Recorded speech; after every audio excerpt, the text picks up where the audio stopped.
Hey everyone, I'm Matt with Ozark Overland Adventures, and in this video I want to walk through my process for planning a multi-day overlanding route for your next adventure. I get asked all the time how I plan my routes, especially when we go on our longer, 3-week, 4-week, 5-week trips like we've done this past year. And people ask me, how do you do that? How do you plan that type of trip? And so that's what I'm going to walk you in. This will be applicable if you're just planning a weekend trip with your buddies, or if you're taking a week, 2 weeks, whatever, to plan some epic off-road overlanding adventure. The tools that I'm using is primarily Gaia GPS. This is my go-to, especially for planning these type of trips. The resources found in Gaia GPS, no other off-road navigation app has the resources that Gaia has. Also using a couple different tools, of course, Google satellite imagery, and some other tools that I'll get into here in a little bit to show you how they work and how they interface with Gaia. But the layers that I'm using for this is the Gaia Overland layer. That is hands down the best mapping layer available in any app, any tool out there. The Overland layer is the best. Next, I've got US hydrography, just because I like to see every little potential stream, every little wash, body of water. So I like to use US hydrography. Public lands layer, I use that because the type of land that you're on determines the rules that you have. So BLM land has different rules than National Forest land. National Park land has different rules than all those. The types of trails where you can camp, all that sort of stuff. So I like to have the public land layer. For right now it's off. I can toggle that on and you can see all the different colors pop up here. The green is National Forest, the yellow is BLM, this kind of brownish gray, a national park. So great resource to have for the type of land that you're on. This world imagery layer is satellite imagery. I just found this recently. It is a really good detailed satellite map built into Gaia GPS. In the past, I have just always jumped over to Google satellite imagery because nothing's usually going to beat that. But I've found that there's some instances where the world imagery layer has some better imagery than Google does. So, and I'll flip-flop back and forth between those just to double check things. And then finally the MVUM layer, or the motor vehicle use map layer. That is critical. That's what all these little dotted lines are here on the screen. That is critical when you are in a national forest, because the motor vehicle use map tells you which Forest Service roads are legal to be on. So if it's not on the MVUM, like for example this little trail right here, this Mormon pasture road, the trail legally ends here. Everything from here is illegal and closed. Same thing with this little spot over here. That's probably an old road trace there, but to legally continue down this road, you'd need to hike. So for the purposes of this video, I'm going to kind of do a route through southern Utah. Karen and I went through there back in May of this year. Had to skip some places that we planned on visiting, found some places that now, since we've been through the area, know we want to go back and visit. So this is kind of pre-planning what a future trip in 2025 is just might look like. So the last trip we had to bail here in Monticello, or Monticello, I'm not sure how they pronounce it, but Monticello, Utah. And so I want to pick up from there and just start planning a route through southern Utah. I'm not looking for anything really technical. I'm not, I'm not looking for anything named and popular. I'm just, we've never been in this area before. And so I'm just looking for an off-road, dirt road, scenic path through the area. I'll go into some other resources that can get you some of those types of more technical trails and maybe more popular stuff if that's what you're looking for. But for how we do our trips, we're just looking to explore, and so that's what we're going to do here. We'll go over here to the Create Route tool here in the left-hand icons. Just click on that. We're going to start here in Monticello. Top off with gas to start our day. We're going to start there. And want to make sure that this routing mode here is set to driving. And when it's set to driving, it should automatically snap to the roads. And I don't have to go in and do a lot of little tweaks to it. So it should snap to the roads. I can name it here. Let's do, I'm going to do Southern Utah 1. And if I want to, I can change the color. Since all of this background is green, I want to change it to something different. Let's go with this blue color here. And then I'm just going to start clicking on roads, take this highway down. And then, just kind of looking at the map, I can see this, just a route through the area. This road here comes down here. I can just start making a map. I'm trying to avoid roads that go the direction I don't want to go. So I want to stay south in Utah, so I don't want to be going north. Avoid, for the most part, dead-end roads that will make me have to go out and back. Don't want to be circling back over here unless I have to. So that's just kind of following this general path here through this. This is the Manti La Salle National Forest. I do note this gray shading on this MVUM road that I'm on does note that it is seasonal. And so it opens in June and closes in September. So if we're going to do this route, got to make sure that it is in that time period. But I suspect that's probably a good bet of when we'll be there.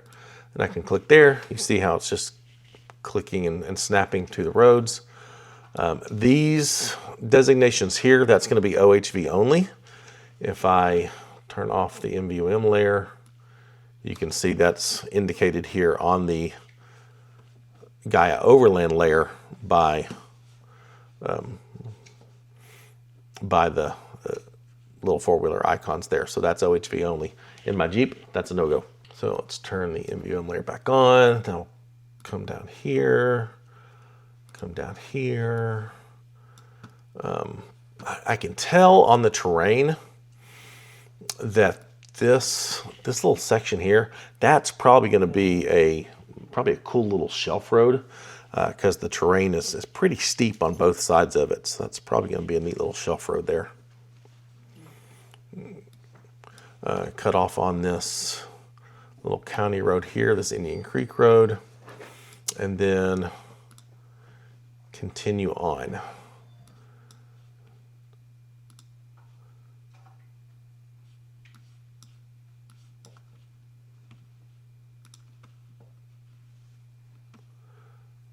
Now, the Gaia Overland layer has these little binocular icons, which always designates a point of interest.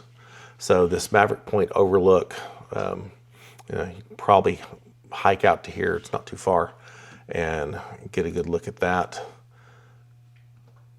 That's one of the reasons why I love the Gaia Overland layer so much. It's just got so many useful resources on it, such as the points of interest.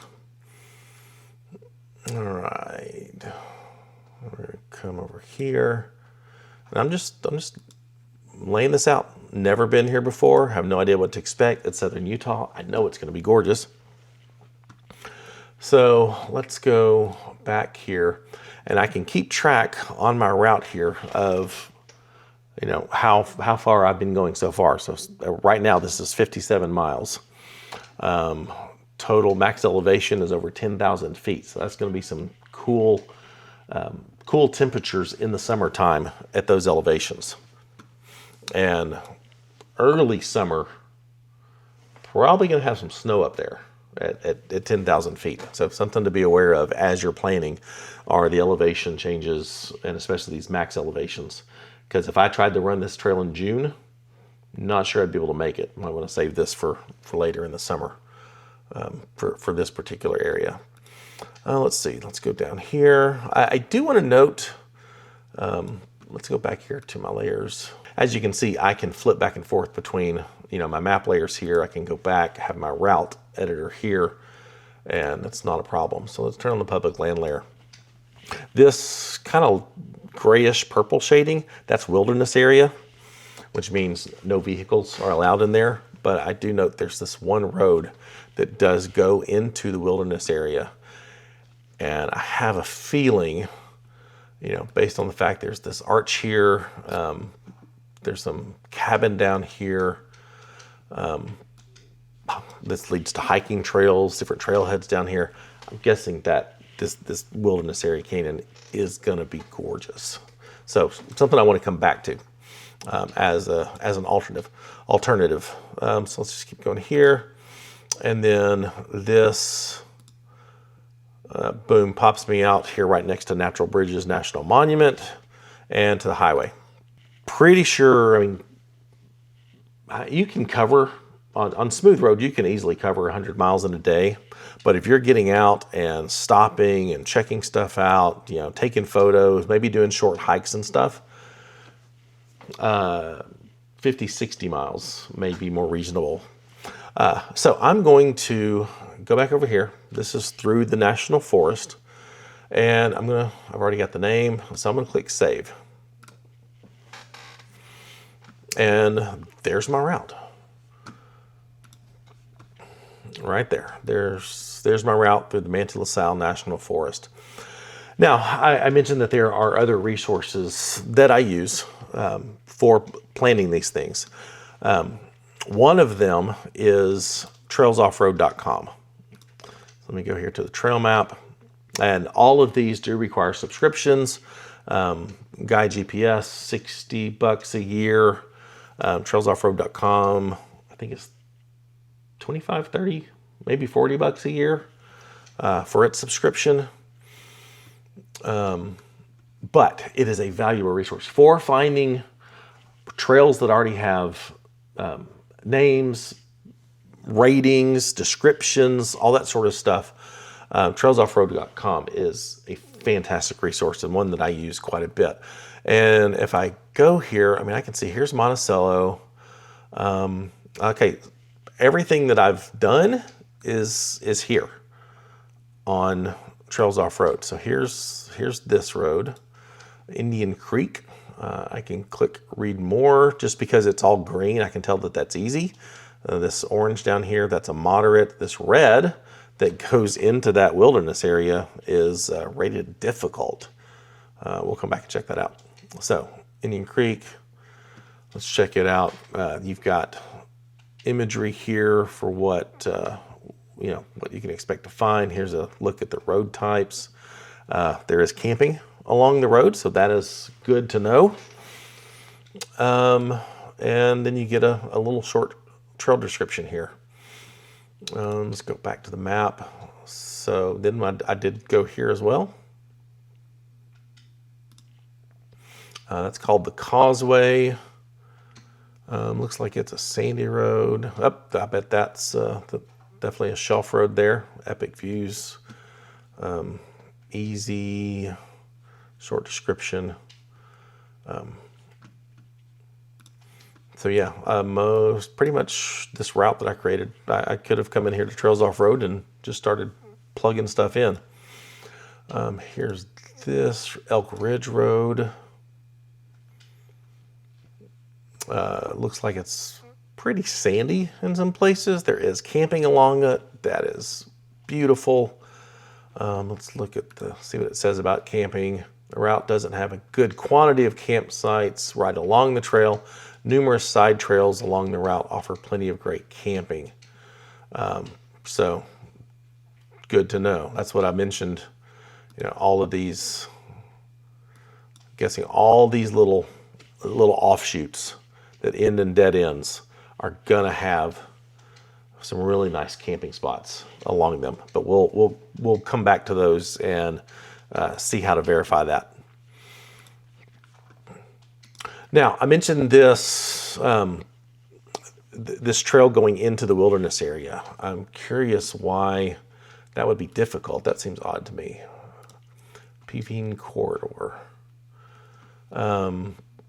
Okay, looks like it's rated difficult because it is in a low area and some muddy, marshy sections down in there. So if I'm going to do that, I need to make sure, okay, are my tires up for that? Probably going to have some MTs, not some ATs for that. Because if I'm going to get into some soft, marshy, muddy stuff, I want to make sure I've got plenty of traction. Let's look at the corridor. It's a hidden gem, almost 9 miles in, so that is going to be an out and back. There's a narrow 10-foot drop-offs on both sides. Spectacular and challenging 4x4 trail. I don't see any signs of camping down on that trail, probably because it's in the wilderness area. I think it does say here, let's see, camping is allowed on this route as long as the vehicle remains inside the corridor because it's a wilderness area.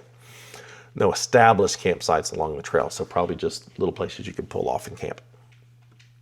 Multiple excellent campsites along Elk Ridge Road, so that's good information to have. Now, one of the things that you can do with Trails Off-Road is I don't have to go back into Gaia and redraw that myself. I can go here to upload to Gaia GPS. It says I've already uploaded the track. I did it just to test that it was working. Would I like to re-upload? Okay, yes, I would. If it's your first time to do that, it's going to ask you to authorize Gaia GPS, and it will. So now let's pop over here to my Gaia. I do a quick refresh. There it is. Boom. There's that trail. I didn't have to draw that at all. All I had to do was click on it in trailsoffroad.com. So I can now click on it here, PB quarter, Trails Off-Road, distance 12 miles. So that's going to be 24 miles out and back. So super handy resource there. And I could have designed this whole trip by going into trailsoffroad.com and clicking on the trail map and going in each one and adding it to Gaia. The other resource that I like to use is Overland Trail Guides.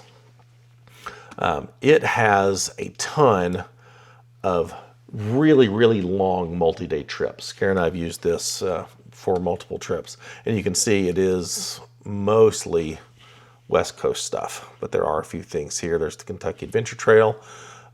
My high watermark trail is in trailsoffroad.com. So let's go back over here, Monticello. So it doesn't have this. Looks like it's got parts of where we were or where we were going. But this looks like a good resource for continuing on down here into Arizona, or down here to near the border of Arizona. So that would be a cool resource. Let's click on that. The Cedar Mesa Heritage Trail. Previous page is sending you to, okay, full, yeah, that's what I want. There we go. So this gives you a route overview. If you just did the Cedar Mesa Heritage, it's 264 miles long. Takes, they say, 6 to 10 days. Goes into full route details here. I'm just curious what's down here in the southern section. Here we go. There we go. I can zoom in here. Gosh, so many points of interest. And what is this? A Reuben. Cool. Cliff dwellings. That's cool. May want to... That may be worth doing a little hiking over there. But a great resource here for scenic things. Here's this. That's in Valley of the Gods. Okay, so that's a pretty cool resource. Let's download this.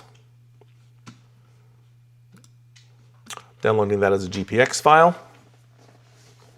And I think that's probably a good place to pick up and then continue on with my route. So if you find resources like that, go into import data, Select files, Cedar Mesa Heritage, 124 waypoints, 2 tracks. Let's import it.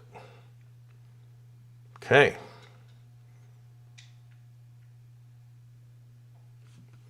And save.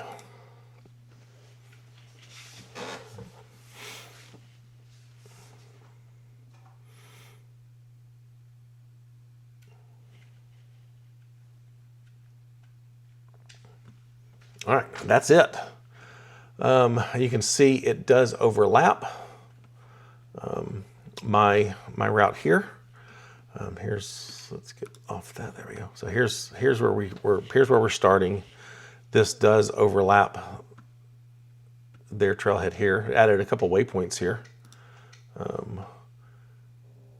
Chippean Rocks East. Okay. Chippean Rocks West. Might be good photo opportunities there. What is... Oh, that's from... Okay, so the Cedar Mesa Heritage Trail does have this as an alternate route, which is handy. If you've got multiple things that layer over each other and you click on it, here in the saved items, it gives you, do I want to look at this Elk Ridge Road, or do I want to look at what I did, the Southern Utah, and it will bring that up to the forefront and highlight it on the map. So if you've got multiple resources like this that you put into Gaia, sometimes it can get confusing. What are you looking at on the screen? So now I brought mine up to the top. Here's that offshoot. And from here, like say I needed gas, I could bail off here, go into Blanding, but I shouldn't. Here's, again, multiple waypoints. And then if I want to continue on, just from what I pre-planned, hop on the highway, and then now I can continue on to the Overland Trail Guides route and come down through here. Now, what that's not going to give me is my total distance because I'm piggybacking off of theirs. So something I want to be aware of. But it did, multiple waypoints just in the general area of where I want to go. So super handy resource there. So for my trip purposes, say I'm planning this trip and I want to, be able to share this with friends, and I don't want them to have all this other resources. I'm going to continue on, but I'm just going to copy. I like where they're going. I like the different waypoints and all the points of interest that they have on the trail. So let's continue on. So I'm going to go here, create route. I'm going to go, don't show this again. I'm going to go Southern Utah 2. That pink color looks good. Change it to driving. And then I'm going to start here where we left off. And you can see very faintly, I can see their green track here on the map. So I'm just going to follow it. That way I can have a fresh track for me and be able to share it with my friends. So on dirt, that's another 36 miles. Just that. Can I come over here? And then boom, we pop out on the highway here and go down to Mexican Hat.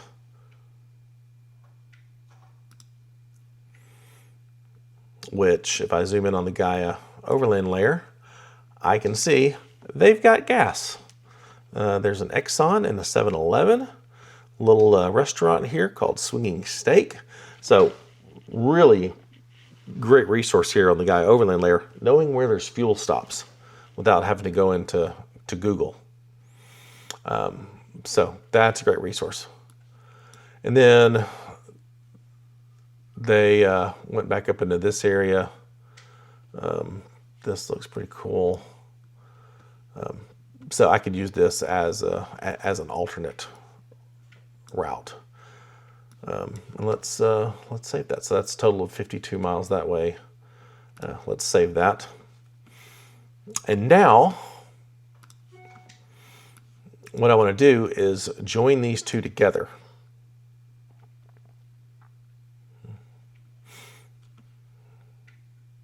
So I see here that I missed some trail time here. Let's go into my layers. I want to see what type of land. So coming out of here, you can see I've flipped over into BLM land. That vastly opens up the amount of trails that are available and the camping spots that would be available too. So I want to hit this. So I'm going to edit this. And I want to go edit route. And I'm going to take this and I'm going to drag it over there. Come here. There we go. Took 2 times, but I want to drag that over there and now hit save. So I'm spending less time on pavement. Let's go back to my layers, turn off the public land. The public land layer is super useful, but having it fully on does kind of cover up some of the details on the map. So that's why I like to just toggle it on and off as needed. So now that I've got 2 routes, we're going to go back here in a minute and find camping spots, but I want to combine these into one folder. So I want to go here to my blue route, Southern Utah 1, and down here I'm going to put change folder, and I'm going to create a new folder and just name it Southern Utah 2025. Then create folder. Now that's in that folder.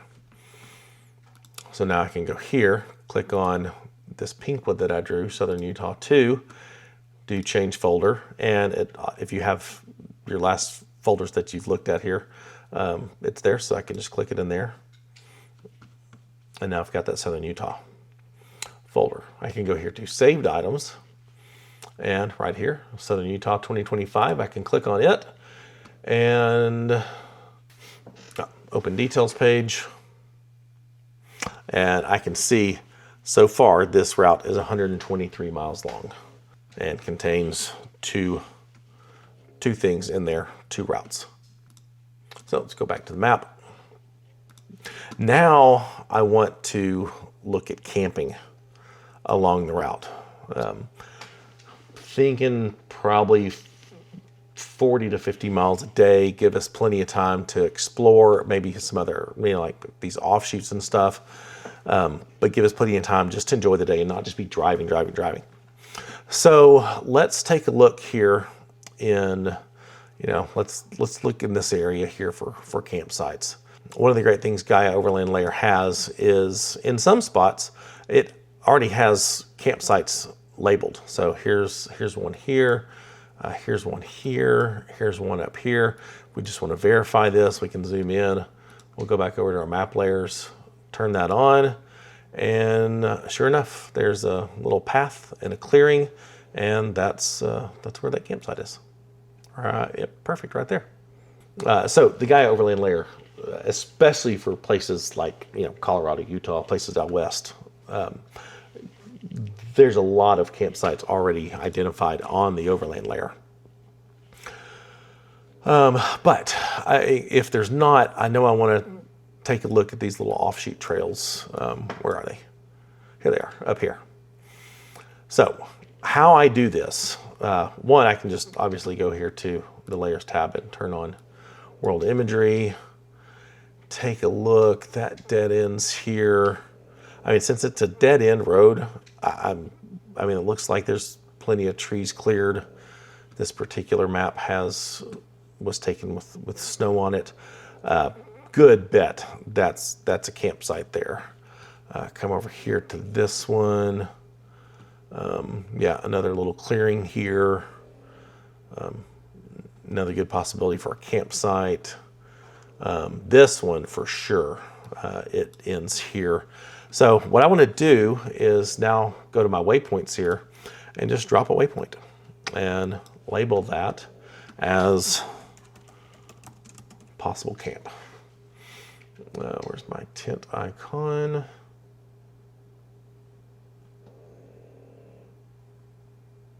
There it is. Change that. If I want to, label this, give this a color, red's fine. But if I want to change it, and then boom, save. So there's that. If I click on that, I can, again, go here, change folder, Boom, add it in Southern Utah 2025. So let's go out here. I don't see anything that's just obvious here. Let's flip over to Google, and how you can easily pinpoint this location, switching over to Google, is just click. If you click on the trail like that, it will give you coordinates, and very boldly and plainly right here. You can just click on copy coordinates. If you click off the trail, like here, like there, it may not do that. You can click on these 3 dots and say copy coordinates. Now I'm going to switch over to Google Maps, and here in the search, I'm just going to paste it. And that's going to take me to that location. Switch over to satellite imagery. And let's see here. Okay. Now on Google satellite imagery, I do see a clearing here. That little speck might be a fire ring. Can't say for sure. Let's take a look on this. Okay, there's that same clearing there. So I'm going to go here. I'm going to go a waypoint and drag that over there and do the same thing. Possible camp. Change the icon. Color's good. Hit save. Change folder. Southern Utah 2025.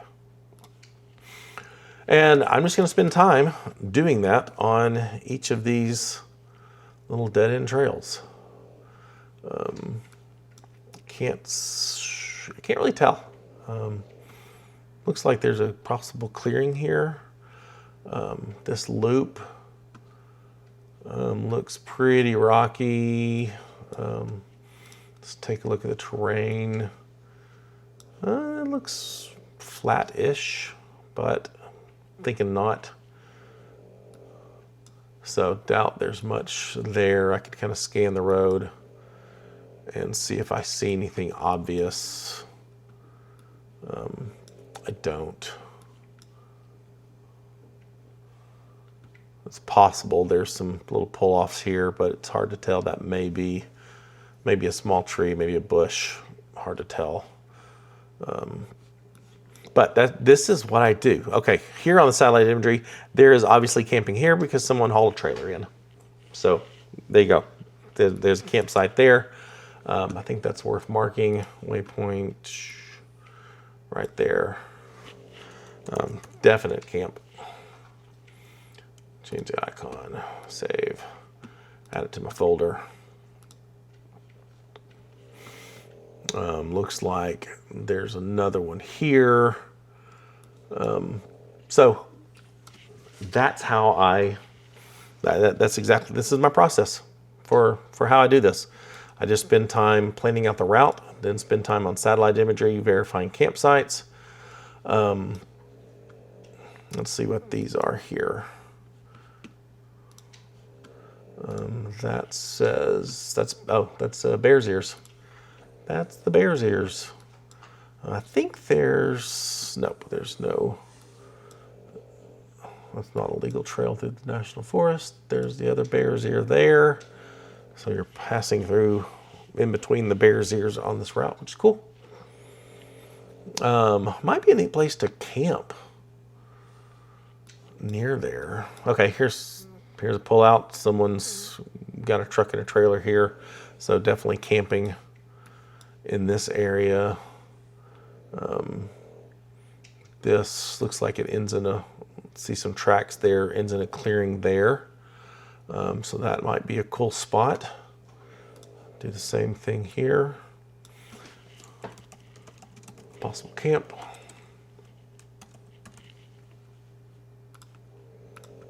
Save it. Add it to the folder. So as we're traveling down this this route,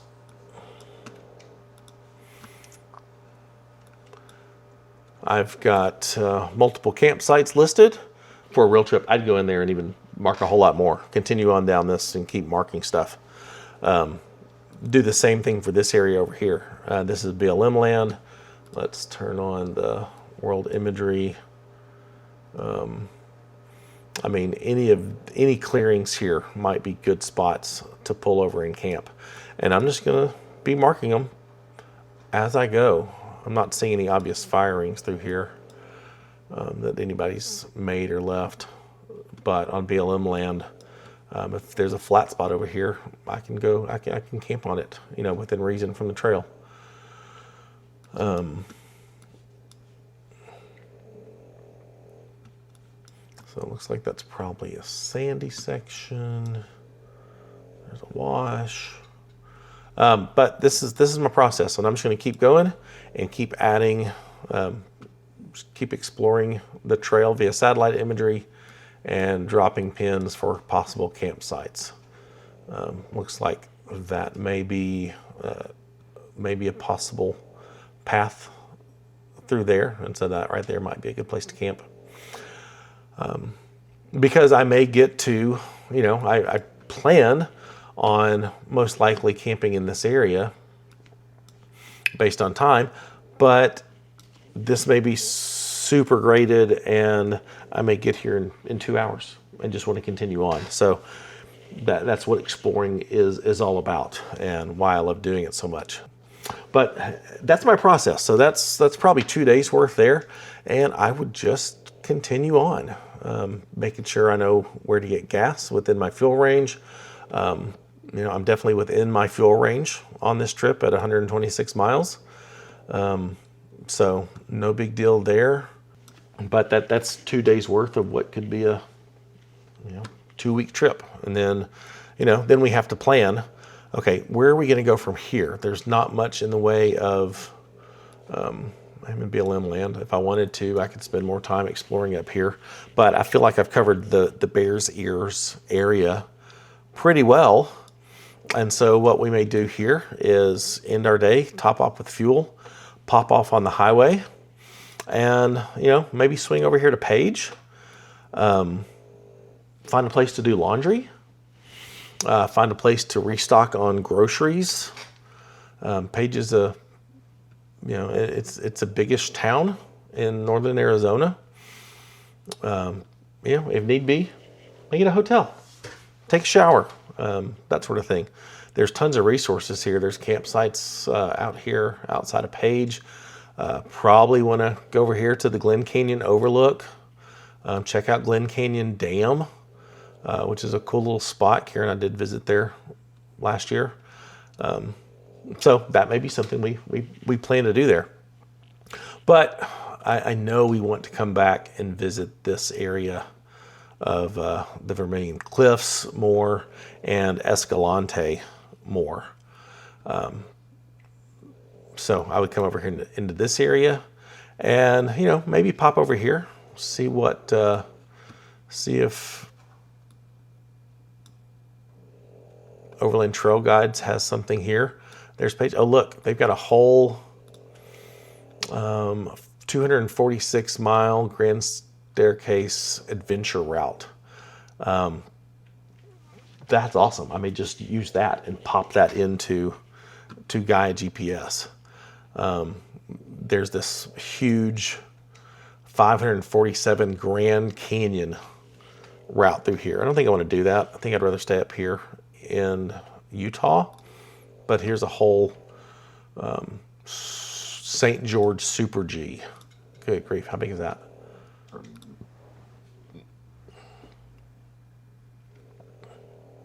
I don't know where it went. Oh, here we go. St. George Super G. Apparently Overland Trail Guide's website's got some redirect glitches. But it's 437 miles. Baja Adventure rating. So that may be something that I want to add to my trip over here in the in this St. George area. But I think we would want to spend most of our time here in the Grand Staircase Escalante area, come down here into Vermilion Cliffs. And that's the process that I'm going to do. Just start mapping out stuff, finding campsites, looking at resources. We'll see what Trails Off-Road has in that area. There's Page. So from Trails Off-Road, I could come up into this area through the Glen Canyon National Recreation Area. That'd be awesome. Here's a medium trail, so I could get into some more technical stuff here if I wanted to. And I could make a little loop like that if I wanted to. Or continue on into this area, end up over here in Glendale. But that would be incredible. There's so much in this area. We could spend probably weeks just exploring this area. But that's the process that I would just keep on doing. Oh, one final thing. You've got friends coming with you. So let's go here to the saved items. Let's go here to our Southern Utah. And I want to be able to share this with my friends that are going on this trip with me. So I can either, one, export it, download it as a GPX file, and then send them a message, text it to them, email it to them, that sort of thing. Or if they've got a Gaia account, I can click on share. Share URL is copied to the clipboard, and then from that I can just send that link. That would pull them into this route. They wouldn't have to upload a GPX file. They can add it to their Gaia if they wanted to. So that's two ways to share this route with your friends. And if I want my friends to maybe do some of this work for me, and okay, I'm going to take this area, someone else take this area down here in the Escalante area, I can invite them to be able to edit and give them access to be able to make changes and add to this folder. So that would be sweet. I could type in their email address, click on that they can edit the things in the folder and start collaborating on trips. So that's pretty sweet. But that's it. So if you have any questions, put them down in the comments, please. I will do my very best to ask. Do not hesitate to shoot me a message, through Facebook Messenger. I don't always, if we're not friends on Facebook, I don't always see them quickly, but do typically get to them. Send us a message through Ozark Overland Adventures on Instagram if you have, more Gaia questions like this. But that's my process and the resources that I use to plan these trips that we go on.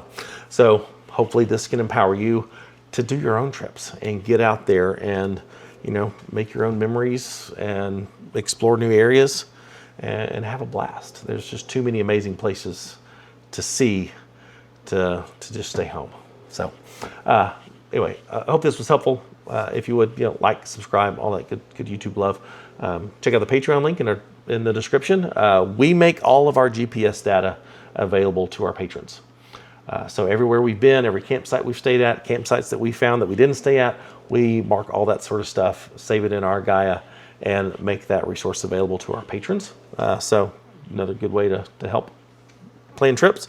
And for all of our merchandise, shirts, hat patches, stickers, etc., go to shopoverlandapparel.com. Thanks for watching. See you next time. Bye.